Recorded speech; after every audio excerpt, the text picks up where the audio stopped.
Salam əziz uşaqlar. Bugünkü mövzumuz həm çox maraqlı, həm də çox sadədir. Əmək alətləri necə meydana gəldi? Həmişə olduğu kimi siz dərsin sonunda hansı təlim nəticələrinə nail olmalısınız? Onu qabaqcadan bilək. Siz qədim insanların həyat tərzindəki dəyişiklikləri nümunə göstərməklə təsvir etməli. Qədim insanların və cəmiyyətin həyatı üçün əlverişli təbii amilləri təsvir etməyi bacarmalısınız. İki şəkil arasındakı fərqə baxaq. Burada nə fərqlər görürsünüz? Birinci şəkildəki insan ov edərkən heç bir əmək alətindən istifadə etmir. Bu daha təhlükəli ovdur. Digər şəkildəki insan isə ov zamanı müəyyən bir əmək alətindən istifadə edir. Elə buradan biz əmək alətlərinin insan həyatındakı vacib rolunu görə bilirik. Təsəvvür edin, meşədəsiz, açsız, yanınızda bıçaq, kibrit, telefon yoxdur. Necə yaşayardınız? İnsanlar həyatda qala bilmək və özlərini qorumaq üçün daşdan, ağacdan özlərinə alətlər düzəltməyə başlamışdılar. İndi istifadə etdiyimiz əmək alətlərinə baxaq. Bu alətlərdən insanlar hal-hazırda harda istifadə edirlər? Evlərin tikintisində, təmir işlərində. Bütövlükdə bunlar əmək alətləri adlanır. Bu mövzuda biz əmək alətləri insanların həyatında nə kimi rol oynadı sualına cavab tapacağıq.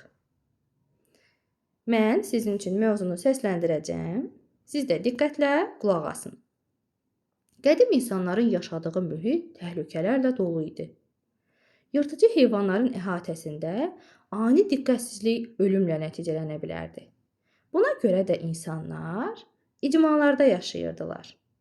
Vəhşi təbiətlə üz-üzə qalan insanlar sağ qalmaq və qida əldə etmək uğrunda mübarizə aparırdı. Heyvanlardan qorunmaq, ov etmək üçün isə insanlara müəyyən vasitələr lazım idi. Əmək alətləri məhz bu zərurətdən meydana çıxmışdı. Əmək alətləri, silahlar və məişət əşyalarının hazırlandığı xammala görə bəşəriyyət 3 böyük dövrdən keçmişdi. Daş, tunc, dəmir. Yəni əmək alətlərinin hazırlandığı materiala görə 3 dövrdən keçmişdi. Daş, tunc, dəmir. İnsanların ilk evi, sığınacaqları daş mağaraları idi. Hətta qadınların ilk bəzəyi də daşdan idi. İlk qələm, lövhə də daşdan yaradılmışdı. İlk rəsm əsərləri də qayalar üzərində çəkilmişdi. İlk musiqi aləti də qaval daş idi. İnsanlar taxılı, buğdanı ilk vaxtlar daş həvəng dəstələrdə, sonralar isə daş dəyirmanlarda üyüdürdülər. Daş dövrünün əmək alətləri. Azərbaycanda daş dövrü təxminən 1,5 milyon ildən artıq davam edir. Bu dövrdə əmək alətləri əsasən daşdan, ağacdan və sümükdən hazırlanırdı. İlk əmək alətləri kobud daş çapacaq, dəyənək və yerqazan çubuq idi. Çapacaqları çay daşlarından düzəldirdilər. Azaq adamları daş alətləri əsasən Quruçay vadisində düzəltmiş, sonra mağaraya gətirmişdi. Çapacaq və dəyənəkdən ov zamanı istifadə olunurdu. Yerqazan çubuq vasitəsilə isə yeməli bitki kökləri əldə edilirdi. Qazanılan təcrübələr sayəsində insan şüuru inkişaf etdi. Odun əldə edilməsi, ocaqda qida hazırlanması yeni alətlərin meydana gəlməyinə səbəb oldu. Çünki artıq yemək hazırlanarkən heyvanların dərisini soymaq, əti sümükdən ayırmaq lazım gəlirdi. Belə deyək də uşaqlar, axı insanlar ovladıqları heyvanları bıçaqla kəsə bilmirdilər. Hələ insanlar metalı kəşf etməmişdi. Bəs əti sümükdən ayırmaq üçün insanlar kəsici vasitəsi kimi nədən istifadə edirdilər? İnsanlar çaxmaq daşı, Dəvəgözü adlanan vulkanik şüşədən daha zərif əmək alətləri düzəltməyə başladılar. Çünki bu daşlar asanlıqla parçalanırdı, iti ucu qəlpələrə ayrılırdı, onları formaya gətirmək daha rahat idi. Nəticədə daş bıçaqlar, qaşovlar, iti uclu daş alətləri meydana gəldi. Yəni loru dildə desək, elə bizim ilk bıçaqlarımız da daşdan olub. Kəskin iqlim dəyişiklikləri və soyuqlaşma yeni əmək alətlərinin yaranmasına səbəb oldu. Xəz dərili heyvanları ovlayan insanlar onların dərisindən geyim hazırlamağa başladılar. İynə biz kimi alətlər meydana gəldi. Qobustan balıqçıları torla yanaşı harpundan da istifadə edirdilər. Harpun adətən heyvanların onurğa sümüyündən hazırlanırdı. Bu sümük çıxıntıları ovlanan balığın sürüşüb suya düşməsinin qarşısını alırdı. Qədim insanların ən böyük ixtiralarından biri də ox və kaman idi. Ox və kaman sırf insan şüurunun məhsuludur. Buna görə də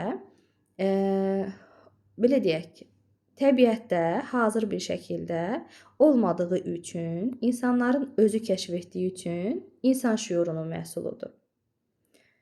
Bu yeni ixtira, ox və kaman, ovçuluğun ön plana çıxmağına səbəb oldu.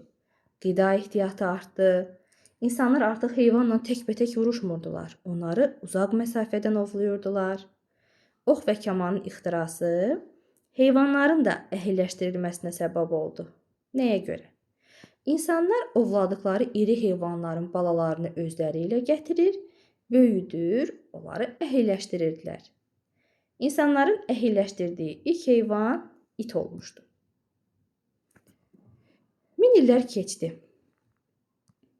Ovçuluqdan əkinçilik, ovçuluqdan maldarlıq, yığıcılıqdan isə əkinçilik yarandı. Bu böyük nailiyyət idi. Artıq insanlar özlərinə lazım olan qidanı özləri istehsal edirdilər. Təbiətdən asılılıq azaldı. Torpağı şumlamaq, yumşaltmaq üçün toxadan istifadə olunurdu. Toxa ilə əsasən qadınlar məşğul olurdu. Ağdam rayonu ərazisində Çalağan təpə adlı yaşayış yerindən dən əzən daş və ən qədim taxıl növü tapılıb. Bu tapıntılar 8000 il öncəyə aiddir. Tapılan arxeoloji materiallar Ağdamda yerləşən və dünyada nadir olan çörək muzeyində saxlanılıb. Təəssüf ki, 1-ci Qarabağ müharibəsində Ağdam şəhəri ilə yanaşı bu muzey də işğalçılar tərəfindən dağıdılmışdı. Bu şəkildə qablar görürük. Gil qablar. Əkinçilik və maldarlıq məhsullarını qoruyub saxlamaq üçün qablar lazım idi. Axı qida ehtiyatı artmışdı. İnsanlar gildən qablar düzəltməyə başladılar. Gili qab formasında düzəldib, onu xüsusi sobalarda bişirirdilər. Bu işlə sənətkarlar məşğul olurdu. Uşaqlar, xış əkinçilikdə istifadə olunan alət idi. Amma xışın toxadan fərqi o idi ki, xış ilə qadınlar yox, daha çox kişilər məşğul olurdu. Bu kişi əməyini ön plana çıxartmışdı. Qədim insanların tanış olduğu ilk metal mis olmuşdu. Onu əridib qəliblərə tökərək istənilən formalı alətlər düzəltmək olurdu. Lakin mis yumuşaq idi. Ondan düzəldilən əmək alətləri tez sıradan çıxırdı. Daha möhkəm metala ehtiyac var idi. Zaman keçdikcə insanlar misin tərkibinə digər materiallar qataraq tunc əldə etməyi öyrəndilər.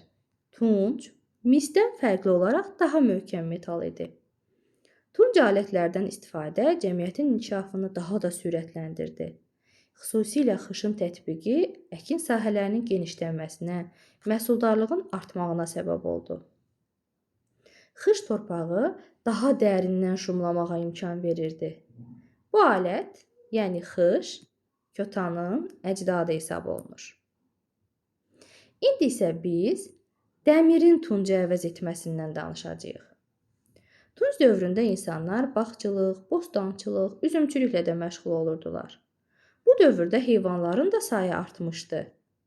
Heyvanlara otlamaq üçün nə lazımdır, hara lazımdır? Yeni otlaq sahələri. Yeni otlaqlara ehtiyac böyük köçlərə səbəb oldu. Heyvanları üçün otlaq axtaran maldarlar bəzən qonşularının yaşadıkları əraziyə daxil olurdular. Bu isə qansız qadasız ötüşmürdü. Dəhşətlisi də elə buradan başladı. İlk müharibələr. Vaxtilə ov zamanı istifadə olunan ox və kaman, nizə, balta kimi alətlər artıq silahlara çevrilmişdi. Artıq insanın düşməni də insan idi. Dəmirin kəşfi əmək alətlərinin daha da təkmilləşməsinə təkan verdi. Dəmir təbiətdə daha geniş yayılmışdı. Tunca nisbətən daha möhkəm idi. Dəmiri əldə etmək üçün xüsusi metal qarışıqlarına ehtiyac yox idi. Ondan hazırlanmış alətlərlə bərk torpaqları belə yumşaltmaq olurdu. Dəmir alətlərin tətbiqi insanların əməyini asanlaşdırdı. Təsərrüfatın daha da inkişaf etməsinə səbəb oldu. Sizcə tuncla dəmirin fərqi nə oldu? Gəlin müqayisə edək. Hər ikisi metaldır. Amma dəmir tunca nisbətən daha möhkəm idi. Tunca əldə etmək üçün müəyyən qatışımlar lazım idi, amma dəmirdə buna ehtiyac yox idi. Bir dəqiqə üsulundan istifadə edək. Yəni, cütlər bir dəqiqə ərzində bu suallara cavab tapmalıdırlar. Gəlin, siz də düşünün və məktəbdə müəllimənizə yaxşı-yaxşı cavablar verin. Qədim insanların əmək alətlərini hazırlamasına səbəb olan əsas ehtiyaclar nə idi? Məsələn, vəhşi heyvanlarla mübarizə aparmaq üçün, əkinçilikdə istifadə üçün əmək alətləri kəşf olundu və s. Niyə insanlar mis yerinə tuncdan istifadə edirdilər? Çünki tunc misə nisbətən daha möhkəm idi. Maldarlıq və əkinçiliyin yaranması insanın həyatında nə kimi dəyişiklikləri apardı? Məsələn, qida ehtiyatı artdı, insanların təbiətdən asılılığı azaldı. Daş və tunc dövrü əmək alətlərini təsvir edin. Ox və kamanın ixtirası insanların həyatında hansı yeniliklərə səbəb oldu? Əminəm ki, bu sualın cavabını bilirsiniz.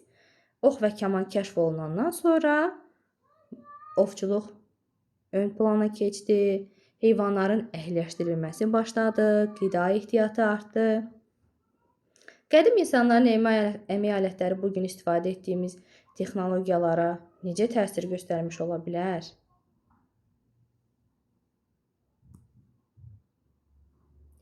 Bu şəklə əsasən siz balaca da olsa bir hekayə qurmalısınız. Hazırda dəmir insanların həyatında hansı rol oynayır? Dəmirdən binaların tikintisində, maşınlarda istifadə olunur, evlərin tikintisində istifadə olunur.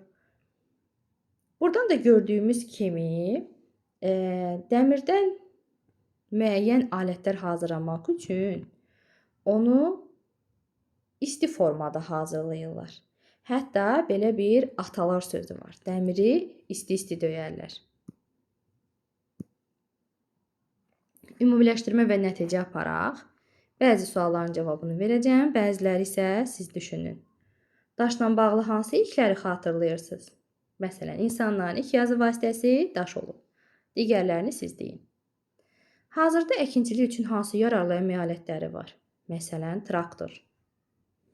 Sizcə tuncla dəmirin fərqi nədir? Mis alətlərlə tunc alətlərin fərqi nədir? Metal alətlərin daş alətlərdən üstünlüyü nədir? Bunu da müəllimlər öz siniflərində tapşırıq kimi verə bilərlər. Əkinçilikdə hansı yeniliklər oldu? Məsələn, toxadan, xışdan danışa bilərlər burada uşaqlar. Ya da sənətkarlıqda qabların bişirilməsindən, gil qabların hazırlanmasından danışıla bilərlər. Gəlin özünüzü qiymətləndirək. Mən qədim insanların həyat tərzindəki dəyişiklikləri nümunə göstərməklə təsvir etməyi bacardım. Məsələn, qismən. Məntiqli yanaşmam var idi. Tam. Sual-cavabda aktiv idim. Qismən. Bu daha çox müəllimlərin istifadəsi üçündür. Ev tapşırığı olaraq isə uşaqlar mövzunu öyrənin, araşdırmalarınızı genişləndirin. Dərsimiz bu qədər. Suallarınız varsa verə bilərsiniz.